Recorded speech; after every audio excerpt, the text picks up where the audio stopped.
ਵਾਹਿਗੁਰੂ ਜੀ ਕਾ ਖਾਲਸਾ ਵਾਹਿਗੁਰੂ ਜੀ ਕੀ ਫਤਿਹ। ਦੋਸਤੋ, ਮੈਂ ਲਾਈਵ ਕਰਨਾ ਸੀ ਅੱਜ, ਲਾਈਵ ਫੇਸਬੁੱਕ ਲਾਈਵ, ਪਰ ਉਹ ਥੋੜ੍ਹਾ ਜਿਹਾ ਇੰਟਰਨੈਟ ਦੀ ਪ੍ਰੋਬਲਮ ਹੋ ਗਈ ਅਤੇ ਉਹਦੀ ਵਜ੍ਹਾ ਨਾਲ ਮੈਂ ਫਿਰ ਕਿਹਾ ਵੀ ਜੋ ਹੁਣ ਦੀ ਗੱਲ ਹੁਣੇ ਕਰ ਲੈਂਦੇ ਆਪਾਂ ਅਤੇ ਇਹਨੂੰ ਬਾਅਦ 'ਚ ਅਪਲੋਡ ਕਰ ਦਿਆਂਗੇ। ਅਤੇ ਆਪਾਂ ਗੱਲ ਕਰਨੀ ਅੱਜ ਦੋ ਵਿਸ਼ਿਆਂ ਦੇ ਉੱਤੇ।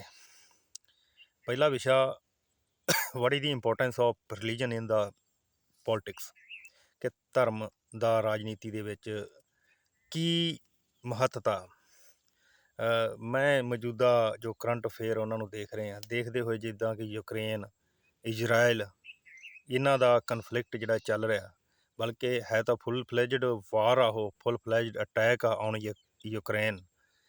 ਪਰ ਜੋ ਵੈਸਟ ਦੀਆਂ ਕੰਟਰੀਆਂ ਹਨ, ਜਿਨ੍ਹਾਂ 'ਚ ਨਾਟੋ ਕੰਟਰੀਆਂ ਆਉਂਦੀਆਂ, ਔਰ ਉਹਨਾਂ ਦਾ ਫਿਰ ਜਿਹੜਾ ਵੱਡਾ ਸਰਗਨਾ ਅਮਰੀਕਾ, USA, ਉਹ ਵੀ ਇਸ ਨੂੰ ਮੰਨ ਨਹੀਂ ਰਹੀਆਂ ਕਿ ਫੁੱਲ ਫਲੈਜਡ ਵਾਰ ਆ, ਕਿਉਂਕਿ ਉਹਨਾਂ ਦਾ ਜਿਹੜਾ ਰਾਜਨੀਤੀ ਹੈ, ਜੋ ਪੋਲੀਟਿਕਸ ਦਾ ਜੋ ਉਹਨਾਂ ਦਾ ਜੋ ਤਰੀਕਾ, ਉਹ ਇੱਕ ਵੈਸਟਰਨ ਕੰਟਰੀਆਂ ਦਾ ਉਹ ਡਿਫਰੈਂਟ ਆ।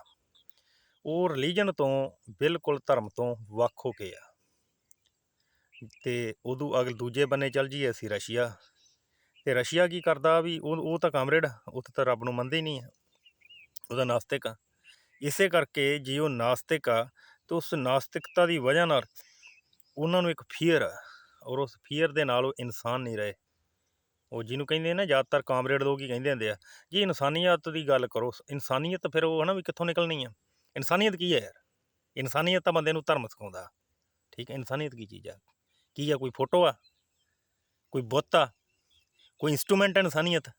ਕੁਛ ਨਹੀਂ ਹੈ। ਇਨਸਾਨੀਅਤ ਆਦਮੀ ਦੇ ਵਿੱਚ ਇੱਕ ਧਰਮ ਤੋਂ ਆਉਂਦੀ ਆ। ਜਦੋਂ ਉਹ ਧਾਰਮਿਕ ਹੁੰਦਾ, ਜਦੋਂ ਉਹ ਧਾਰਮਿਕ ਹੋ ਕੇ ਸੋਚਦਾ ਕਿ ਮੈਂ ਇੱਕ ਸਿੱਖ ਹਾਂ, ਮੈਂ ਇੱਕ ਹੀ ਵਿਆਹ ਕਰਨਾ, ਠੀਕ ਹੈ, ਇਹ ਮੈਂ ਸਾਰੀਆਂ ਚੀਜ਼ਾਂ ਇੱਦਾਂ ਕਰਨੀਆਂ। ਨਹੀਂ ਤਾਂ ਇਨਸਾਨ ਦੇ ਜੋ ਮਾਇੰਡ ਦੇ ਵਿੱਚ ਤਾਂ ਬਹੁਤ ਕੁਝ ਚੱਲਦਾ।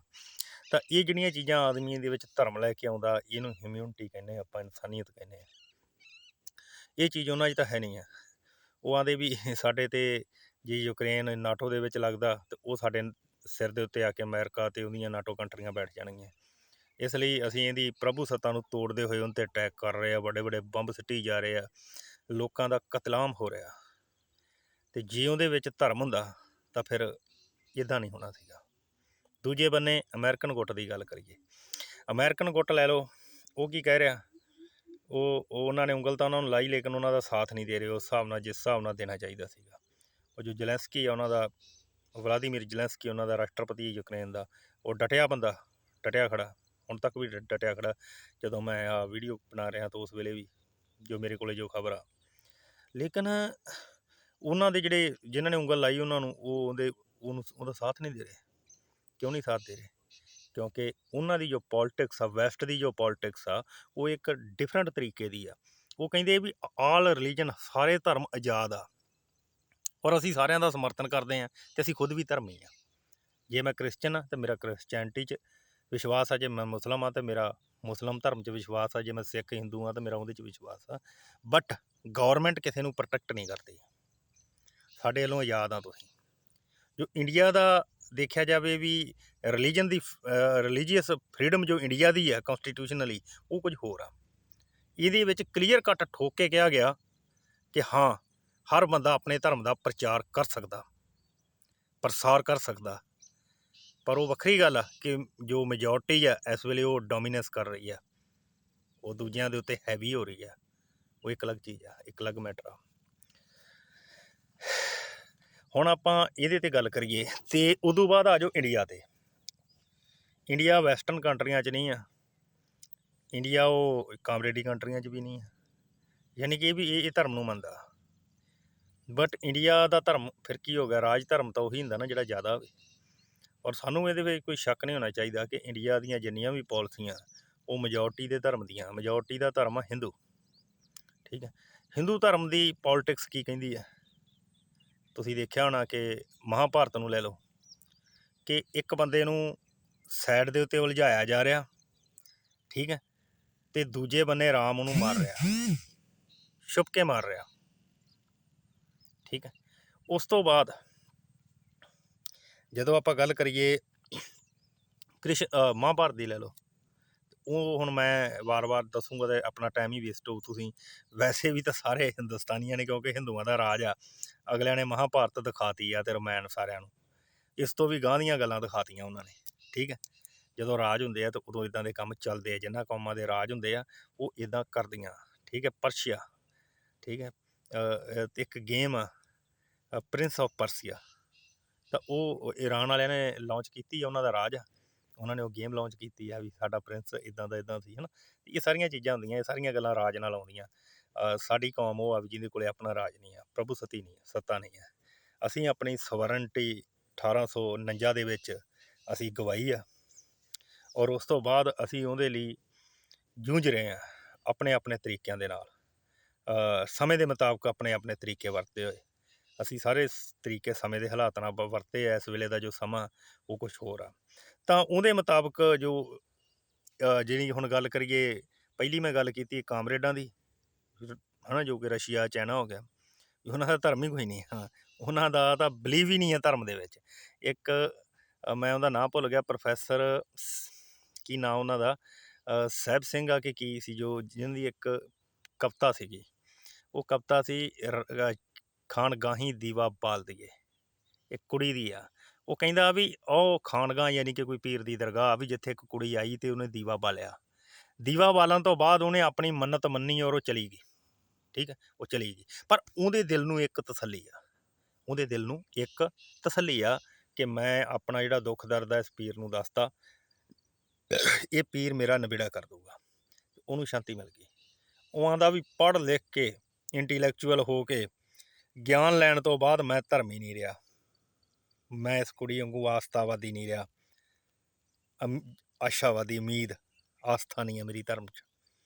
ਇਸ ਲਈ ਮੇਰਾ ਚੈਨ ਆ ਜਿਹੜਾ ਉਹ ਦਿਮਾਗ ਦਾ ਖੋ ਗਿਆ, ਅਤੇ ਮੇਰੇ ਨਾਲੋਂ ਤਾਂ ਇਹ ਜਿਹੜੀ ਕੁੜੀ ਦੀਵਾ ਬਾਲ ਕੇ ਚੱਲ ਗਈ ਆ ਇਹ ਵੀ ਚੰਗੀ ਆ। ਉਹਨਾਂ ਯਾਨੀ ਕਿ ਉਹਦੇ ਵਿੱਚ ਉਹਨਾਂ ਨੇ importance of religion in human beings ਇਹਦੇ ਬਾਰੇ ਦੱਸਿਆ ਕਿ ਜੋ ਮਨੁੱਖਾਂ ਦੀ ਜ਼ਿੰਦਗੀ ਆ ਉਹਦੇ ਵਿੱਚ ਧਰਮ ਦਾ ਕੀ ਜ਼ਰੂਰਤ ਆ, ਕੀ ਮਹੱਤਤਾ, ਠੀਕ ਹੈ।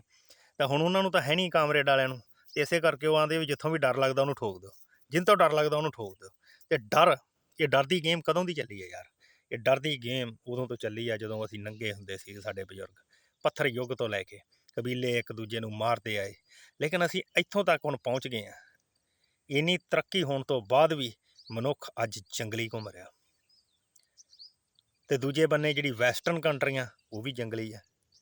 ਕਿਉਂ? ਕਿਉਂਕਿ ਉਹਨਾਂ ਦੀ ਜਿਹੜੀ ਪੋਲੀਟਿਕਸ ਆ ਉਹ ਪੂਰੀ ਪਦਾਰਥਵਾਦ ਦੇ ਉੱਤੇ ਚੱਲ ਰਹੀ ਆ। ਉਹਨਾਂ ਨੂੰ ਫਾਇਦਾ ਔਰ ਨਫਾ ਹੀ ਉਹ ਦੇਖਦੇ ਆ। ਉਸ ਤੋਂ ਬਾਅਦ ਉਹਨਾਂ ਨੇ ਕੁਛ ਨਹੀਂ ਦੇਣਾ, ਕਿਉਂਕਿ ਧਰਮ ਦਾ ਕੁੰਡਾ ਰਾਜਨੀਤੀ ਦੇ ਉੱਤੇ ਹੈ ਨਹੀਂ ਆ। ਅੱਜ ਜੋ ਗੱਲਾਂ ਮੈਂ ਆਪਣੇ ਅੰਦਾਜ਼ ਦੇ ਵਿੱਚ ਕਰ ਰਿਹਾ, ਇਹੀ ਗੱਲਾਂ 30-40 ਸਾਲ ਪਹਿਲਾਂ ਤੁਸੀਂ ਇੱਕ ਸਪੀਚ ਸੁਣ ਸਕਦੇ ਆ ਜਸਵੰਤ ਸਿੰਘ ਖਾਲੜਾ ਦੀ। ਉਹ ਬੜੇ ਵਿਰਾਗਮਈ ਜੀ, ਇੱਕ ਤਾਂ ਉਹਨਾਂ ਦੀ ਆਵਾਜ਼ ਆ ਅਤੇ ਉਹ ਬੋਲਦੇ ਆ, ਹੈ ਨਾ। ਅਤੇ ਉਹ ਸੁਣੋ ਅਤੇ ਉਹ ਦੱਸਦੇ ਆ ਵੀ ਕਾਮਰੇਡੀ ਸਿਸਟਮ ਕਿੰਨੇ ਚਿਰ 'ਚ ਕਲੈਪਸ ਹੋਇਆ, ਅਤੇ ਇੱਕ ਸਦੀ ਮਹਾਂ ਚੱਲਿਆ। ਜੋ ਵੈਸਟਰਨ ਕਲਚਰ ਆ ਉਹਨਾਂ ਦੀਆਂ ਨਹਾਨੀਆਂ ਕੀ ਹੋਈਆਂ, ਪਰਿਵਾਰ ਟੁੱਟ ਗਏ, ਇਹ ਸਾਰੀਆਂ ਚੀਜ਼ਾਂ, ਠੀਕ ਹੈ। ਔਰ ਉਸੇ ਦੇ ਵਿੱਚੋਂ ਹੀ ਨਿਕਲ ਕੇ ਆਇਆ ਕਿ ਹੀਰੋਸ਼ੀਮਾ, ਨਾਗਾਸਾਕੀ ਵਰਗੇ ਬੰਬ ਬਲਾਸਟ ਨਿਕਲ ਕੇ ਆਏ, ਚਰਨੋਬਿਲ ਵਰਗੇ ਹਾਦਸੇ ਨਿਕਲ ਕੇ ਆਏ। ਜੋ ਮੈਂ ਅੱਜ ਗੱਲ ਕਰ ਰਿਹਾ ਇਹ ਪੂਰੀ ਆਪਣੇ ਵੱਲੋਂ ਇਹ ਸੋਚ ਕੇ ਕਰ ਰਿਹਾ ਕਿ ਇੱਕ ਪੂਰੀ ਹਿਊਮਨਿਟੀ ਦੇ ਲਈ ਇਹ ਬਹੁਤ ਜ਼ਰੂਰੀ ਆ। ਉਹਦੇ ਵਿੱਚੋਂ ਜਦੋਂ ਅਸੀਂ ਅੱਗੇ ਚੱਲਦੇ ਹਾਂ, ਦੋ ਚੀਜ਼ਾਂ ਦੇਖ ਲਈਆਂ, ਤੀਜੀ ਮੈਂ ਹੁਣੇ ਹਿੰਦੂਇਜ਼ਮ ਦੱਸ ਕੇ ਹਟਿਆ ਕਿ ਹਿੰਦੁਸਤਾਨ ਦੇ ਵਿੱਚ ਤਾਂ ਫਿਰ ਜੋ ਮੇਨ ਧਾਰਾ, ਜਿਹੜੀ ਮੁੱਖ ਧਾਰਾ ਉਹ ਹਿੰਦੂ ਧਰਮ ਤੋਂ ਚੱਲਦੀ, ਅਤੇ ਹਿੰਦੂ ਧਰਮ ਮੁਤਾਬਕ ਤਾਂ ਇਹ ਆ ਵੀ ਬਈ ਜੰਗ ਜਿੱਤਣੀ ਆ, ਚਾਹੇ ਧੋਖੇਧੜੀ ਨਾਲ ਕਿੱਦਾਂ ਵੀ ਆ, ਚਾਣਕਿਆ ਨੀਤੀ ਲੈ ਲਓ ਸਾਰੀ। ਚੌਥੀ ਚੀਜ਼ 'ਤੇ ਮੈਂ ਹੁਣ ਆ ਰਿਹਾ। ਚੌਥੀ ਚੀਜ਼ ਆ, ਮੈਂ ਦੁਨੀਆ ਨੂੰ ਸੰਬੋਧਨ ਹੋ ਕੇ ਇਹ ਗੱਲ ਕਹਿ ਰਿਹਾ, ਨਾ ਕਿ ਆਪਣੇ ਸਾਰੇ ਤੁਸੀਂ ਤੁਹਾਡੇ ਵਰਗੇ ਦੋਸਤਾਂ ਨੂੰ ਵੀ। ਦੋਸਤ ਤਾਂ ਮੇਰੇ ਜ਼ਿਆਦਾਤਰ ਸਿੱਖ ਹੀ ਆ ਤੁਸੀਂ।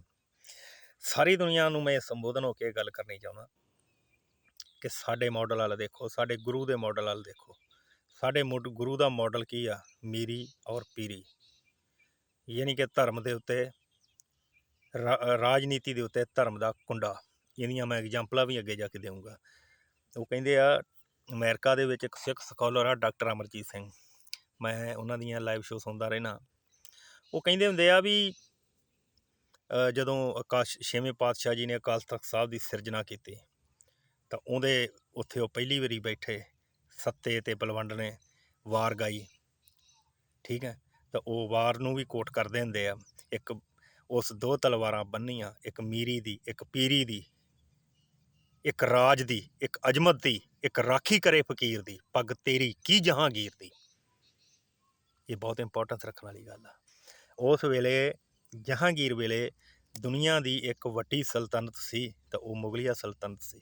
ਉਸ ਤੋਂ ਬਾਅਦ ਆਟੋਮਨ ਅੰਪਾਇਰ ਆ ਜਿਹੜਾ, ਉਹ ਤੁਰਕੀ ਦੇ ਵਿੱਚ ਜਾਂ ਉਹ ਜਿਹੜੇ ਗਲਫ ਕੰਟਰੀਆਂ ਉਹਨਾਂ ਦੇ ਵਿੱਚ, ਔਰ ਅੱਧੇ ਯੂਰਪ ਅਤੇ ਅੱਧੇ ਏਸ਼ੀਆ ਦੇ ਉੱਤੇ ਕਰੀਬ ਉਹ ਛਾ ਕੇ ਆਇਆ। ਠੀਕ ਹੈ, ਅਤੇ ਏਡੇ ਵੱਡੇ ਜਿਹੜਾ ਦੁਨੀਆ ਦਾ ਟੌਪੈਸਟ ਜਿਹੜਾ ਅੰਪਾਇਰ ਆ, ਮੁਗਲ ਅੰਪਾਇਰ ਹੈ, ਉਹਦੇ ਤੋਂ ਵੀ ਉੱਚਾ ਕਰਾਰ ਉਹਨੂੰ ਦਿੱਤਾ ਗਿਆ ਸੀਗਾ।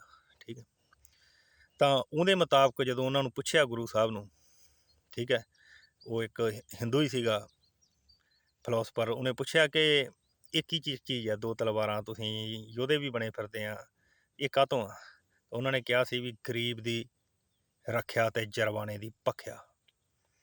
ਔਰ ਉਸ ਰੀਤ ਦੇ ਉੱਤੇ ਚੱਲਦੇ ਹੋਇਆ ਸਾਡੀ ਕੌਮ ਨੇ ਬਹੁਤ ਹੀ ਛੋਟੇ ਵੱਡੇ ਘੱਲੂ ਘਰਿਆਂ 'ਚੋਂ ਨਿਕਲਦੇ ਹੋਏ ਆਪਣੇ ਦਮ ਦੇ ਉੱਤੇ 10 ਤੋਂ 12% ਮਾਈਨੋਰਟੀ ਦੇ ਵਿੱਚ ਹੁੰਦਿਆਂ ਹੋਇਆਂ ਕਰੀਬ ਉਹਨਾਂ ਨੇ 88% ਮੈਜੋਰਟੀ ਦੇ ਉੱਤੇ ਰਾਜ ਕੀਤਾ। ਔਰ ਉਹ ਵੀ ਉਸ ਮੈਜੋਰਟੀ 'ਤੇ ਰਾਜ ਕੀਤਾ ਜਿਸ ਮੈਜੋਰਟੀ ਨੇ ਬੀਤੇ 250-300 ਸਾਲਾਂ ਦੇ ਵਿੱਚ ਉਹਨਾਂ ਦੇ ਗੁਰੂਆਂ ਤੋਂ ਲੈ ਕੇ ਉਹਨਾਂ ਤੱਕ ਅਥਾਹ ਜ਼ੁਲਮ ਕੀਤਾ ਸੀਗਾ, ਉਹਨਾਂ ਦੇ ਉੱਤੇ ਰਾਜ ਕੀਤਾ ਉਹਨਾਂ ਨੇ। ਤਾਂ ਉਸ ਰਾਜ ਦੇ ਵਿੱਚ ਇੱਕ ਜਗ੍ਹਾ ਆਉਂਦੀ ਆ, ਉਹ ਵੀ ਇੱਕ ਇੰਟਰਨੈਸ਼ਨਲ ਕਨਫਲਿਕਟ ਹੀ ਕਹਿ ਸਕਦੇ ਹੋ ਤੁਸੀਂ, ਕਿ ਜਦੋਂ ਜਸਵੰਤ ਰਾਓ ਹੋਲਕਰ, ਉਹਦਾ ਭਤੀਜਾ ਹਾਰ ਕੇ, ਮਰਾਠਾ ਸਰਦਾਰ ਸੀ ਉਹ, ਅਤੇ ਆ ਕੇ ਅਕਾਲ ਤਖਤ ਸਾਹਿਬ ਸਾਹਮਣੇ ਆ ਜਾਂਦੇ ਆ, ਅਤੇ ਮਹਾਰਾਜਾ ਆ ਕੇ ਅਤੇ ਉੱਥੇ ਸ਼ਰਨ ਲੈ ਲੈਂਦੇ ਆ। ਮਹਾਰਾਜੇ ਦੀ ਸੰਧੀ ਹੋ ਰੱਖੀ ਸੀਗੀ ਅੰਗਰੇਜ਼ਾਂ ਦੇ ਨਾਲ, ਉਹੀ ਜਿਹੜਾ ਅੱਜ ਕੱਲ੍ਹ ਆਪਾਂ ਐਕਸਟਰਾਡਾਈਟ ਕਹਿੰਦੇ ਕਰਕੇ ਲੈ ਆਉਂਦੇ ਆ ਦੂਜੇ ਮੁਲਕ ਦੇ ਵਿੱਚੋਂ। ਉਹ ਸੰਧੀ ਮੁਤਾਬਕ ਉਹਨਾਂ ਨੇ ਕਿਹਾ ਵੀ ਸਾਡੇ ਦੁਸ਼ਮਣ ਤੁਹਾਡੇ ਦੁਸ਼ਮਣ, ਆਪਣੀ ਸੰਧੀ ਹੋਈ ਆ, ਜਸਵੰਤ ਰਾਓ ਹੋਲਕਰ ਨੂੰ ਸਾਡੇ ਸਾਹਮਣੇ ਪੇਸ਼ ਕਰੋ। ਤਾਂ ਉਸ ਵੇਲੇ ਫਿਰ ਇੱਕ ਬਹੁਤ ਵੱਡਾ ਇਸ਼ੂ ਬਣ ਕੇ ਆ ਗਿਆ ਮਹਾਰਾਜਾ ਰਣਜੀਤ ਸਿੰਘ ਸਾਹਮਣੇ। ਤਾਂ ਉਹਨਾਂ ਨੇ ਆਪਣੇ ਜਿਹੜੇ ਵਕੀਲ ਸੀਗੇ, ਉਹਨਾਂ ਦੇ ਵਿਦੇਸ਼ ਮੰਤਰੀ ਸੀ ਫਕੀਰ ਜੀਜੂਦੀਨ, ਉਹਨਾਂ ਦੇ ਅੰਡਰ ਕਮਾਂਡ ਹੋਰ ਸਾਰੇ ਵੱਡੇ ਅਫਸਰਾਂ ਨੂੰ ਭੇਜਿਆ ਕਿ ਜਾ ਕੇ ਅਕਾਲੀ ਫੂਲਾ ਸਿੰਘ ਨੂੰ ਸਮਝਾਓ ਕਿ ਇਹ ਆਪਣੀ ਸੰਧੀ ਹੋ ਰੱਖੀ ਉਹਨਾਂ ਨਾਲ, ਅਤੇ ਇਹਨਾਂ ਨੂੰ ਸ਼ਰਨ ਨਾ ਦਿਓ। ਤਾਂ ਉਹਨਾਂ ਨੇ ਕੀ ਕੀਤਾ ਵੀ ਉਹਨੂੰ ਧਰਮ ਪੜ੍ਹਾਇਆ ਰਣਜੀਤ ਸਿੰਘ ਨੂੰ, ਮਹਾਰਾਜਾ ਰਣਜੀਤ ਸਿੰਘ ਨੂੰ। ਠੀਕ ਹੈ, ਅਕਾਲੀ ਫੂਲਾ ਸਿੰਘ ਨੇ, ਕਿ ਸਾਡੇ ਜੋ ਧਰਮ ਦੇ ਮੁਤਾਬਕ ਜੋ ਸ਼ਰਨ ਪੈ ਗਿਆ ਉਹਦੀ ਰੱਖਿਆ ਕਰਨੀ ਸਾਡਾ ਧਰਮ ਬਣਦਾ। ਅਤੇ ਮਹਾਰਾਜਾ ਰਣਜੀਤ ਸਿੰਘ ਨੇ ਅੰਗਰੇਜ਼ਾਂ ਨੂੰ ਦੱਸਿਆ ਕਿ ਯਾਰ ਆਈ ਐਮ ਹੈਲਪਲੈਸ, ਮੇਰੇ ਕੋਲ ਕੋਈ ਪਾਵਰ ਨਹੀਂ ਆ। ਬੜੇ ਲੋਕ ਕਹਿੰਦੇ ਆ ਕਿ ਮਹਾਰਾਜਾ ਧਰਮੀ ਨਹੀਂ ਸੀਗਾ, ਇਦੋਂ ਵੱਡੀ ਧਰਮੀ ਹੋਣ ਦੀ ਮਿਸਾਲ ਕੀ ਹੋ ਸਕਦੀ ਆ? ਕਿ ਇੱਕ ਡਿਕਟੇਟਰ, ਉਹਨਾਂ ਨੇ ਕੋਈ ਵੋਟਾਂ ਨਾਲ ਰਾਜ ਨਹੀਂ ਲਿਆ ਸੀਗਾ, ਉਹਨੇ ਆਪਦੀ ਤਲਵਾਰ ਦੇ ਦਮ 'ਤੇ ਰਾਜ ਲਿਆ ਸੀਗਾ। ਇੱਕ ਦਿਨ ਕੋਈ ਸੱਜਣ ਮੇਰੇ ਨਾਲ ਬਹਿਸ ਕਰਦਾ ਸੀ ਕਿ ਉਹਦੇ ਜਰਨੈਲ ਬੜੇ ਪਾਵਰਫੁਲ ਸੀ। ਮੈਂ ਉਹਨੂੰ ਦੱਸਿਆ ਕਿ ਮੈਂ ਮਿਲਟਰੀ ਦੇ ਵਿੱਚ 20 ਸਾਲ ਨੌਕਰੀ ਕੀਤੀ ਆ, 20 ਸਾਲ ਤੋਂ ਵੱਧ, 1 ਮਹੀਨਾ ਤੇ 21 ਦਿਨ। ਮੈਂ ਕਿਹਾ ਮੈਂ ਜੋ ਮੈਨੂੰ ਪੜ੍ਹਾਇਆ ਗਿਆ, ਜੋ ਸਿਖਾਇਆ ਗਿਆ, ਉਹ ਇਹ ਆ ਕਿ ਆਰਮੀ ਨਥਿੰਗ ਹੁੰਦੀ ਆ, ਉਹਨਾਂ ਦਾ ਕਮਾਂਡਰ ਇੰਪੋਰਟੈਂਸ ਰੱਖਦਾ। ਜੇ ਕਮਾਂਡਰ ਐਕਟ ਨਹੀਂ ਕਰੂਗਾ ਤਾਂ ਆਰਮੀ ਸੁੱਤੀ ਰਹਿ ਜਾਂਦੀ ਆ। ਇੱਕ ਆਰੀ ਅਤੇ 100 ਕਾਮਾ, ਇਹ ਅਸੀਂ ਪਹਿਲਾਂ ਵੀ ਸੁਣਦੇ ਤੁਰੇ ਆਏ ਹਾਂ। ਠੀਕ ਹੈ, ਤਾਂ ਉਹ ਜੋ ਕਮਾਂਡ ਹੁੰਦੀ ਆ ਉਹ ਬਹੁਤ ਇੰਪੋਰਟੈਂਸ ਰੱਖਦੀ ਹੈ। ਅਤੇ ਮਹਾਰਾਜਾ ਰਣਜੀਤ ਸਿੰਘ ਮੈਂ ਇੱਕ ਖੁਦ ਬਰੇਵ ਸੀਗੇ, ਇਸ ਲਈ ਉਹਦੇ ਜਰਨੈਲਾਂ ਨਾਲੋਂ ਵੱਧ ਉਹਦੀ ਇੰਪੋਰਟੈਂਸ ਆ, ਮੈਂ ਗੱਲ ਕਹਿਣੀ ਚਾਹੁੰਦਾ ਸੀਗਾ। ਫਿਰ ਉਹਨੂੰ ਵੀ ਅੜਕ ਦੇ ਦਰਿਆ ਵੇਲੇ ਵੀ ਉਹ ਜਰਨੈਲ ਸਾਰੇ ਵਹਿੰਦੇ ਰਹੇ ਸੀ ਵੀ ਕੀ ਕਰੀਏ, ਲੇਕਿਨ ਮਹਾਰਾਜਾ ਅੱਗੇ ਲੰਘ ਗਿਆ ਸੀ ਅਤੇ ਸਾਰੀ ਫੌਜ ਨੂੰ ਲੰਘਣਾ ਪਿਆ। 12 ਸਾਲ ਦੀ ਉਮਰ ਵਿੱਚ ਇੱਕ ਬਰੇਵ ਚਾਈਲਡ ਸੀ ਉਹ। ਠੀਕ ਆ, ਹਸ਼ਮਤ ਖਾਂ ਦਾ ਸਿਰ ਉਹਨੇ ਬੀਹੈਡ ਕਰਤਾ ਸੀਗਾ, ਬੀਹੈਡ ਮੀਨ ਵੜਤਾ ਸੀਗਾ। ਤਾਂ ਇਹ ਸਾਰੀਆਂ ਚੀਜ਼ਾਂ ਉਸ ਵੇਲੇ ਉਹਨੇ ਦੱਸਿਆ ਜਦੋਂ ਵੀ ਨਹੀਂ, ਇਹ ਨਹੀਂ ਛੱਡਿਆ ਜਾਊਗਾ। ਹੁਣ ਮਹਾਰਾਜਾ ਸਾਹਮਣੇ ਦੋਸ਼ਾਂ ਉਹੀ ਚੀਜ਼ਾਂ ਕੰਡੀਸ਼ਨ ਆਉਂਦੀ ਸੀ, ਤਾਂ ਉਹਨਾਂ ਨੇ ਵੀ ਉਸ ਸਬਕ ਨੂੰ ਪੜ੍ਹਿਆ ਔਰ ਅੰਗਰੇਜ਼ਾਂ ਨੂੰ ਦੱਸਿਆ ਕਿ ਮੈਂ ਇੱਕ ਸਿੱਖ ਮਹਾਰਾਜਾ ਔਰ ਮੇਰਾ ਧਰਮ ਆ ਜਿਹੜਾ ਉਹ ਮੈਨੂੰ ਇਜਾਜ਼ਤ ਨਹੀਂ ਦਿੰਦਾ ਗਾ। ਇਹ ਗੱਲ ਮੇਰੇ ਅਕਾਲੀ ਫੂਲਾ ਸਿੰਘ ਕਹਿ ਰਹੇ ਆ, ਜੋ ਜਥੇਦਾਰ ਸਾਹਿਬ ਆ, ਜੋ ਕਿ ਮੇਰੇ ਚੀਫ ਕਮਾਂਡਰ ਆ, ਮੇਰੇ ਤੋਂ ਵੀ ਉੱਪਰ ਆ। ਠੀਕ ਹੈ, ਅੱਜ ਇੱਥੇ ਬੜੇ ਬੈਠੇ ਕਹੀ ਜਾਂਦੇ ਜਥੇਦਾਰ ਸਾਹਿਬ ਅਕਾਲੀ ਫੂਲਾ ਸਿੰਘ ਬਣੋ। ਭਾਈ ਸਾਹਿਬ ਅਕਾਲੀ ਫੂਲਾ ਸਿੰਘ ਉਸੇ ਦਿਨ ਅਕਾਲੀ ਫੂਲਾ ਸਿੰਘ ਦਾ ਕਿਰਦਾਰ ਨਿਭਾ ਰਿਹਾ ਸੀ ਜਿੱਦਣ ਉਹਦੀ ਇੱਕ ਆਜ਼ਾਦ ਖਾਲਸਾ ਰਾਜ ਸੀ। ਉਹਦੇ ਕੋਲੇ 8 ਡਿਵੀਜ਼ਨਾਂ ਦੀ ਇੱਕ ਪਾਵਰਫੁਲ 1.5 ਤੋਂ 2 ਲੱਖ ਦੀ ਆਰਮੀ ਸੀ ਉਹਦੇ ਰਾਜ ਦੀ। ਤੇ ਜੇ ਉਹਦੇ ਪਿੱਛੇ ਉਹ ਆਰਮੀ ਨਾ ਖੜੀ ਹੁੰਦੀ ਤਾਂ ਅੰਗਰੇਜ਼ਾਂ ਨੇ ਇੱਕ ਬਟਾਲੀਅਨ ਭੇਜਣੀ ਸੀ, ਇੱਕ ਬਟਾਲੀਅਨ ਸਣੇ ਜਸਵੰਤ ਰਾਓ ਹੋਲਕਰ ਤੇ ਉਹਦੇ ਭਤੀਜੇ ਨੂੰ, ਸਣੇ ਕਾਲੀ ਫੂਲਾ ਸਿੰਘ ਨੂੰ ਉਹਨਾਂ ਨੇ ਅਰੈਸਟ ਕਰਕੇ ਲੈ ਜਾਣਾ ਸੀ। ਈਵਨ ਮੈਂ ਇਹ ਕਹਾਂ ਕਿ ਉਹ ਟੈਂਕਾਂ ਤੋਪਾਂ ਨਾਲ ਵੀ ਹਮਲਾ ਕਰ ਦਿੰਦੇ ਤਾਂ ਹੋ ਸਕਦਾ ਸੀ, ਕਿਉਂਕਿ ਸਾਡੇ ਕੋਲੇ ਕਿਹੜਾ ਟੈਂਕ ਸੀਗੇ, ਕਿਉਂਕਿ ਸਾਡੇ ਕੋਲੇ ਰਾਜ ਨਾ ਹੁੰਦਾ। ਪਰ ਉਸ ਵੇਲੇ ਸਾਡੀ ਆਰਮੀ ਖੜੀ ਸੀ, ਸਾਡਾ ਰਾਜ ਸੀ, ਅੰਗਰੇਜ਼ਾਂ ਨੂੰ ਚੁੱਪ ਕਰਨਾ ਪਿਆ। ਤਾਂ ਹੁਣ ਦੋ ਗੱਲਾਂ ਨਿਕਲ ਕੇ ਆਉਂਦੀਆਂ, ਹੁਣੇ ਹੀ ਦੋ ਗੱਲਾਂ ਨਿਕਲ ਕੇ ਆਉਂਦੀਆਂ। ਇੱਕ ਗੱਲ ਕਿ ਜੇ ਰਾਜ ਨਾ ਹੁੰਦਾ ਤਾਂ ਕਾਲੀ ਫੂਲਾ ਸਿੰਘ ਸਟੈਂਡ ਲੈ ਵੀ ਜਾਂਦਾ ਤਾਂ ਉਹ ਸਟੈਂਡ ਟੁੱਟ ਜਾਣਾ ਸੀ। ਦੂਜੀ ਗੱਲ ਇਹ ਆ ਕਿ ਰਾਜ ਤਾਂ ਸਾਰੇ ਲੈ ਆਉਂਦੇ ਪਾਵਰ, ਪਰ ਉਸ ਪਾਵਰ ਨੂੰ ਕੰਟਰੋਲ ਕਰਨਾ, ਉਹਨੂੰ ਬੈਲੈਂਸ ਦੇ ਵਿੱਚ ਰੱਖਣ ਲਈ ਧਰਮ ਦੀ ਕਿੰਨੀ ਇੰਪੋਰਟੈਂਸ ਆ। ਔਰ ਉਸ ਰਾਜ ਦੇ ਉੱਤੇ ਧਰਮ ਦਾ ਕੁੰਡਾ ਸੀ ਤੇ ਉਹ ਜਿਹੜਾ ਮਾਮਲਾ ਸ਼ਾਂਤ ਹੋ ਗਿਆ, ਉਹਨਾਂ ਦੀ ਸੰਧੀ ਕਰਾ ਦਿੱਤੀ ਗਈ ਤੇ ਉਹ ਆਪਣਾ ਨਿਬੇੜ ਕੇ ਚਲੇ ਗਏ। ਕੋਈ ਖੂਨ ਖਰਾਬਾ ਨਹੀਂ ਹੋਇਆ, ਕੁਛ ਨਹੀਂ ਹੋਇਆ। ਤਾਂ ਮੈਂ ਇਹਦੇ ਮੁਤਾਬਕ ਤੁਹਾਨੂੰ ਇੰਨੀ ਗੱਲ ਹੀ ਸਮਝਾਉਣਾ ਚਾਹੁੰਦਾ ਕਿ ਮਿੱਤਰੋ, ਆਹ ਦੁਨੀਆ ਵਾਲਿਓ ਸੁਣੋ, ਵੇਖੋ ਕਦ ਤੱਕ ਇਸ ਹਥਿਆਰਾਂ ਦੀ ਹੋੜ ਦੇ ਵਿੱਚ ਤੁਸੀਂ ਲੱਗੇ ਰਹੋਗੇ। ਮਦਰ ਬੰਬ ਆਫ ਆਲ ਬੰਬਸ ਬਣਾ ਰਹੇ ਆ, ਦੂਜਾ ਉਹਦੇ ਵਿਰੋਧ ਦੇ ਵਿੱਚ ਫਾਦਰਸ ਆਫ ਆਲ ਬੰਬ ਬਣਾ ਰਿਹਾ। ਕਿੰਨੇ ਬਣਾਓਗੇ ਤੁਸੀਂ? ਇਹਨਾਂ ਦੇ ਨਾਲ ਮਨੁੱਖਤਾ ਮਰੂਗੀ, ਇਹ ਧਰਤੀ ਖਤਮ ਹੋ ਜੂਗੀ। ਆਇਨਸਟਾਈਨ ਨੇ ਕੀ ਕਿਹਾ ਸੀ? ਆਇਨਸਟਾਈਨ ਨੇ ਇਹੀ ਗੱਲ ਕਹੀ ਸੀ ਵੀ ਮੈਂ ਤੀਜੇ ਵਿਸ਼ਵ ਯੁੱਧ ਬਾਰੇ ਤਾਂ ਨਹੀਂ ਜਾਣਦਾ, ਪਰ ਚੌਥਾ ਵਿਸ਼ਵ ਯੁੱਧ ਡੰਡਿਆਂ ਨਾਲ ਪੱਥਰਾਂ ਨਾਲ ਲੜਿਆ ਜਾਊਗਾ, ਮਨੁੱਖ ਹਜ਼ਾਰਾਂ ਸਾਲ ਪਿੱਛੇ ਪੈ ਜਾਊਗਾ। ਇੱਥੇ ਆਇਆ ਹਰ ਬੰਦਾ ਉਸ ਕਾਇਨਾਤ, ਉਸ ਰੱਬ ਤੋਂ ਆਇਆ ਹੋਇਆ। ਜੇ ਤੁਸੀਂ ਬਹੁਤ ਜ਼ਿਆਦਾ ਗਿਣਤੀ ਰੱਖਦੇ ਆ, ਈਸਾਈਅਤ ਮੁਸਲਿਮ ਬਹੁਤ ਜ਼ਿਆਦਾ ਗਿਣਤੀ ਰੱਖਦੇ ਹੋ, ਹਿੰਦੂ ਲੋਕ ਬਹੁਤ ਗਿਣਤੀ ਵਾਲੇ ਆ, ਤੇ ਯਾਰ ਇੱਦਾਂ ਦੀ ਕੋਈ ਵਧੀਆ ਚੀਜ਼ ਹੈ ਤੁਹਾਡੇ ਕੋਲੇ ਤਾਂ ਸਾਨੂੰ ਪ੍ਰੋਡਿਊਸ ਕਰੋ ਔਰ ਉਹਦੇ 'ਤੇ ਇੰਪਲੀਮੇਸ਼ਨ ਕਰੋ। ਜੇ ਨਹੀਂ ਆ ਤਾਂ ਸਾਡੀ ਕੌਮ ਵੱਲ ਦੇਖੋ, ਸਾਡੇ ਧਰਮ ਵੱਲ ਦੇਖੋ, ਉਹਨਾਂ ਤੋਂ ਕੁਛ ਸਿੱਖਿਆ ਲਈਏ ਆਪਾਂ, ਤੁਸੀਂ ਵੀ ਲਓ ਔਰ ਇੱਕ ਗੁੱਡ ਰਾਜ ਨੂੰ ਸਿਰਜੀਏ ਤਾਂ ਕਿ ਦੁਨੀਆ ਦੇ ਉੱਤੇ ਸ਼ਾਂਤੀ ਆ ਸਕੇ। ਇਹਨਾਂ ਚੀਜ਼ਾਂ ਦੇ ਲਈ ਦੀ ਬਹੁਤ